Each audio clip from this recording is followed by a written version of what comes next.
Middle ഈസ്റ്റിൽ തങ്ങളുടെ അപ്രമാദിത്വം ഉറപ്പിക്കാൻ ശ്രമിക്കുന്ന അമേരിക്കൻ സാമ്രാജ്യത്തിന് നേരെ ശക്തമായ പ്രതിരോധവുമായി ഇറാൻ മുൻപോട്ട് വരികയാണ്. ഹോർമൂസ് കടലിടുക്കിൽ തങ്ങളുടെ പരമാധികാരം ചോദ്യം ചെയ്യാൻ ശ്രമിച്ച അമേരിക്കൻ സഖ്യസേനയ്ക്ക് നേരെ ഇറാൻ സ്വീകരിച്ച ധീരമായ നിലപാടുകൾ മിഡിൽ ഈസ്റ്റിന്റെ രാഷ്ട്രീയ സമവാക്യങ്ങളെ മാറ്റിമറിച്ചിരിക്കുകയാണ്.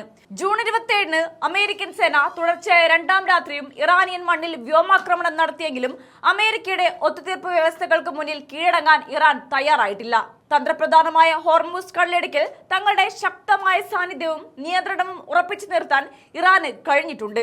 പനാമയുടെ പതാകയേന്ത്യ കിക്കു എന്ന എണ്ണ ടാങ്കറിന് നേരെ ഇറാൻ വിക്ഷേപിച്ച വൺ വേ ഡ്രോൺ ആക്രമണം തങ്ങളുടെ അനുവാദമില്ലാതെ ഈ ജലപാതയിലൂടെ ആർക്കും കടന്നു പോകാനാകില്ലെന്ന വ്യക്തമായ സന്ദേശമാണ് നൽകുന്നത്. 2 ദശലക്ഷം ബാരൽ അസംസ്കൃത എണ്ണയുമായി പോയ കപ്പലിന്റെ സുരക്ഷാ വലയങ്ങൾ ഭേദിച്ച് കൃത്യമായ ലക്ഷ്യത്തിലേക്ക് ഡ്രോൺ എത്തിക്കാൻ കഴിഞ്ഞത് ഇറാന്റെ സൈനിക മികവിനെയാണ് കാണിക്കുന്നത്.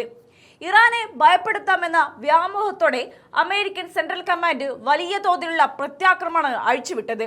ഇറാന്റെ നിരീക്ഷണ സംവിധാനങ്ങൾ, വ്യോമ പ്രതിരോധ സൈറ്റുകൾ, ഡ്രോൺ സംഭരണ കേന്ദ്രങ്ങൾ എന്നിവ ലക്ഷ്യമിട്ടായിരുന്നു അമേരിക്കൻ ആക്രമണം. എന്നാൽ ഇത്തരം സന്നാഹങ്ങൾ കൊണ്ടൊന്നും ഇറാന്റെ സൈനിക കരുത്തിനെയോ ആത്മവിശ്വാസത്തെയോ തളർത്താൻ അമേരിക്കയ്ക്ക് കഴിഞ്ഞിട്ടില്ല. തങ്ങളുടെ സൈനിക ശേഷി പരസ്യപ്പെടുത്തിക്കൊണ്ട് അമേരിക്കൻ സൈന്യം പുറത്തുവിട്ട വീഡിയോകൾ പോലും ഇറാന്റെ ശക്തമായ പ്രതിരോധ കോട്ടകളെ തകർക്കാൻ പോന്നതായിരുന്നില്ല. ജൂൺ 26-ലെ ആക്രമണത്തിന് ശേഷം ഇറാന് വെടിനിർത്തൽ പാലിക്കാൻ അവസരം നൽകിയിരുന്നെന്ന അമേരിക്കൻ കമാൻഡിന്റെ വാദം കേവലം ഒരു തന്ത്രം മാത്രമായിരുന്നു. അമേരിക്കയുടെ ഇത്തരം ഏകപക്ഷീയമായ വ്യവസ്ഥകൾക്ക് വഴങ്ങാൻ ഇറാൻ ഒട്ടും തയ്യാറായിരുന്നില്ല. ജൂൺ 27-ന് രാവിലെ കിക്കു ടാങ്കറിന് നേരെ വീണ്ടും ഡ്രോൺ വിക്ഷേപിച്ചുകൊണ്ട് ഭീഷണികൾക്ക് മുന്നിൽ തങ്ങൾ ഒത്തുതീർപ്പിനില്ലെന്ന് ഇറാൻ തെളിയിച്ചു.